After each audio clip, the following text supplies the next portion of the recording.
Institucioni shtetëror i revizionit është organi i pavarur shtetëror që mbikëqyr shpenzimin e mjeteve nga buxheti i shtetit, si dhe kontrollon ligjshmërinë, rregullsinë dhe transparencën në punën e institucioneve publike. Në raportin më të ri të këtij institucioni është vlerësuar progresi i dukshëm i Fondit për mbrojtjen dhe realizimin e të drejtave të pakicëve në zbatimin e rekomandimeve të dhëna gjatë viteve të fundit. Nga gjithsej 51 rekomandime, 43 janë realizuar plotësisht, 5 janë vlerësuar si të pazbatueshme, 2 janë realizuar pjesërisht, ndërsa vetëm 1 ka mbetur i parealizuar. Për të mësuar më shumë mbi këto rezultate dhe aktivitetet aktuale, ne vizituam ambientet e Fondit për mbrojtjen dhe realizimin e të drejtave të pakicave në Podgoricë, ku prezantuan rritjet e institucionit, puna në rritjen e transparencës, si dhe projektet në mbështetje të komuniteteve pakic në Maltezi. Dobar dan, hvala vama na posjeti. Ono što bih istakla kada je u pitanju Državna revizorska institucija jeste da je to nezavistan državni organ koji kontroliše trošenje novca iz državnog budžeta.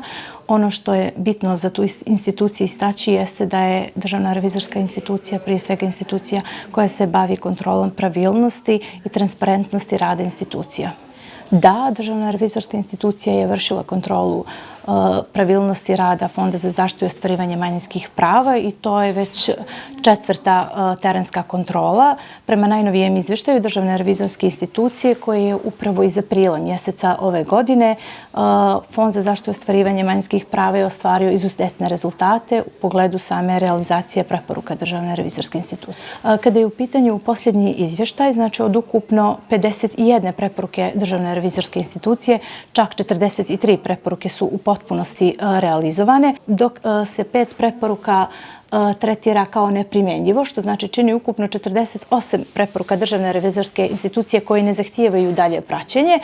Svega 2 preporuke su djelimično realizovane, a samo 1 preporuka, što posebno ističem i naglašavam, jeste da je 1 preporuka ostala kao nerealizovana. Ako mogu samo da se nadovežem na ovaj period od 2022. godine, kada je bio prvi izvještaj Državne revizorske institucije, da posebno istaknem da je u prvom izvještaju Državne revizorske institucije svega 14 preporuka realizovano, tako da kroz ove rezultate danas možemo da vidimo koliko je fond imao snažan i značajan napredak i kontinuiran iz godine u godinu.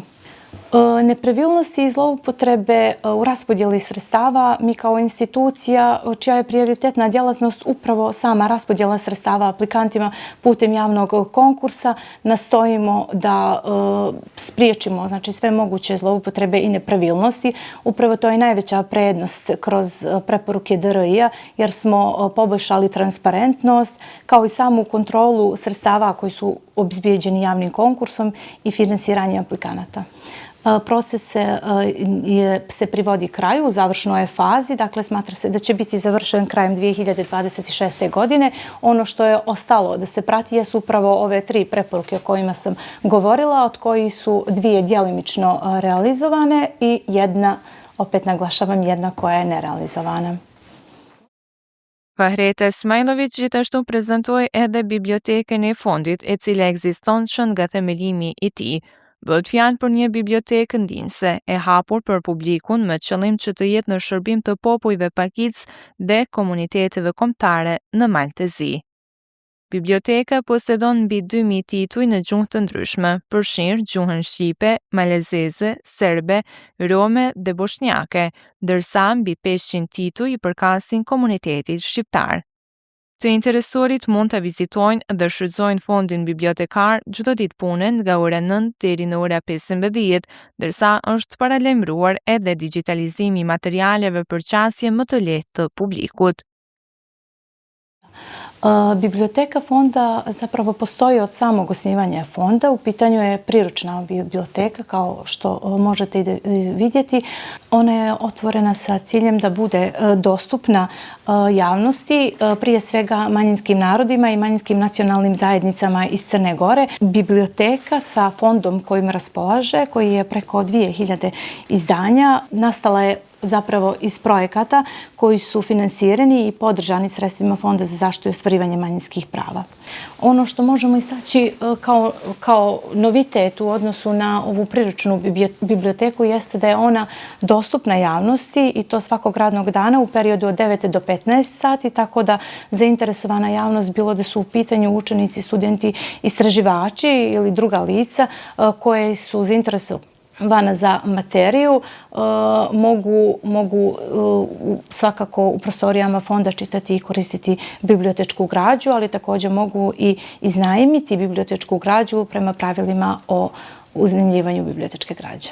Kada je u pitanju uređivanje same biblioteke, treba istaći da ona nije postojao nikakav projekat niti partner u samom finansiranju kada je u pitanju novo ruho biblioteke, već možemo istaći da je u pitanju inicijativa fonda da iz sopstvenog budžeta preuredi već postojeću bibliotečku građu na taj način što smo bibliotečku građu sistematizovali prema nacionalnim zajednicama. Biblioteka posjeduje trenutno preko 2000 naslova na crnogorskom jeziku, na srpskom, albanskom, romskom jeziku i bošnjačkom. Kada je u pitanju albanska zajednica, možemo istaći da ima već preko 500 naslova koji su iz albanske nacionalne zajednice i ono što nas posebno raduje jeste da svake godine, svakom novom raspodjelom, javnim konkursom, sve veći broj pripadnika te nacionalne zajednice se aplicira i dobija sredstva. Ovom prilikom također je apel da učestvuju na javnom konkursu koji je raspisan od 1. aprila i traje 45 dana, tako da na taj način podržavamo njihove projekte i njihove projektne ideje. Iz godine u godinu imamo nova izdavačka djela koja svakako sistematizujemo u biblioteci koja su dostupna javnosti. Da, kada su u pitanju inovacije koje su u pogledu bibliotekarske građe, posebno trebamo istaći da se radi na digitalizaciji građe, tako da je kreiran softver koji će se baviti obradom i pretragom podataka iz bibliotečke građe, dakle publikacija i knjiga, što omogućava lakši pristup zainteresovanim građanima. Fondi për mbrojtjen dhe realizimin e të drejtave të pakicave vazhdon edhe këtë vit mbështetjen e projekteve që kontribojnë në ruajtjen dhe zhvillimin e identitetit të komuniteteve pakic në Maltëzi. Përmes konkurseve publike, fondi finanson iniciativa në fushën e kulturës, gjuhës, fesë dhe aktiviteteve të tjera që nxisin afrimin ndërmjet komuniteteve dhe forcojnë bashkëtesën. Konkursi aktual publik është i hapur nga 1 prilli deri me 15 maj, ndërsa nga fondi u bëhen thirrje të gjitha organizatave, individëve dhe personave fizik që të aplikojnë me projekte serioze dhe cilësore, të cilat kanë ndikim real në komunitetet e tyre. Për më shumë, ne biseduam me Kristine Sinishtej, e cila është përgjegjëse për evaluimin e projekteve në Fondin për mbrojtje dhe realizimin e të drejtave të pakicave. Fondi për mbrojtjen dhe realizimin e të drejtave të pakicave është krijuar me qëllim shumë të qartë, me mbështet, domethënë projekte që ruajnë dhe zhvillojnë identitetin e komuniteteve pakic në Maltëzi.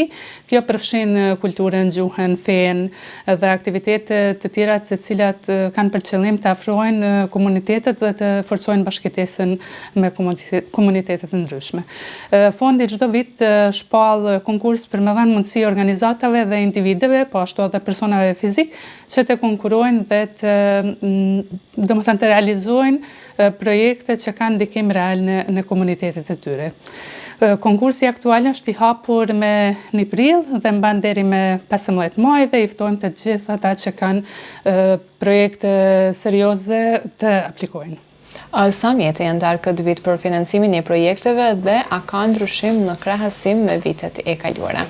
Këtë vit për projekte janë paraparë gjithsehit 1.850.000 euro, cila është një shumë e konsiderueshme, cila është ndarë për mbështetjen e këtyre projekteve, domethënë që kanë me qëllim të zhvillojnë dhe të ruajnë identitetin e komuniteteve pakic në Maltëzi, kurse sa i përket një paralelës që mund t'i bëjmë me vitet e kaluame, mbështetja, domethënë shuma mbështetjes këtë vit është më e madhe se mbështetja e cila ka qenë me vitin e kaluar. Pra kemi një trend pozitiv ku çdo vit mundohemi të sigurojmë më shumë jetë në mënyrë që mbështetja të jetë sa më shumë projekte cilësore dhe iniciativa që kanë ndikim real në terren. Sa është e rëndësishme që aplikantët të lexojnë dokumentacionin para se të aplikojnë? Është shumë e rëndësishme, ndoshta edhe hapi më i rëndësishëm në fillim, sepse shumë gabime ndodhin pikërisht sepse dokumentacioni nuk lexohet me kujdes. Aty janë të gjitha kushtet, kriteret dhe udhëzimet që duhet të ndiqen kur aplikanti e kupton mirë se çfarë kërkohet, atëherë edhe aplikimi është i saktë dhe më i fortë. A kanë aplikantët mundësi të marrin shërime gjatë aplikimit? Po, sigurisht, ne jemi të hapur për komunikim gjatë gjithë periudhës së konkursit, ata mund të na kontaktojnë në numrat e telefonit të fundit, po ashtu edhe me mail, i cili është i cekur edhe në faqen zyrtare të fundit. Po sa është e rëndësishme që projektet të kenë ndikim real në komunitet? Kjo është thelbësore, qëllimi i fondit nuk është vetëm të financojë aktivitete, por edhe të mbështesë projekte që sjellin ndryshim konkret. Kjo do të thotë që projekti duhet me pas ndikim të njerëzit të komunitetit dhe jo vetëm të mbetet në letër.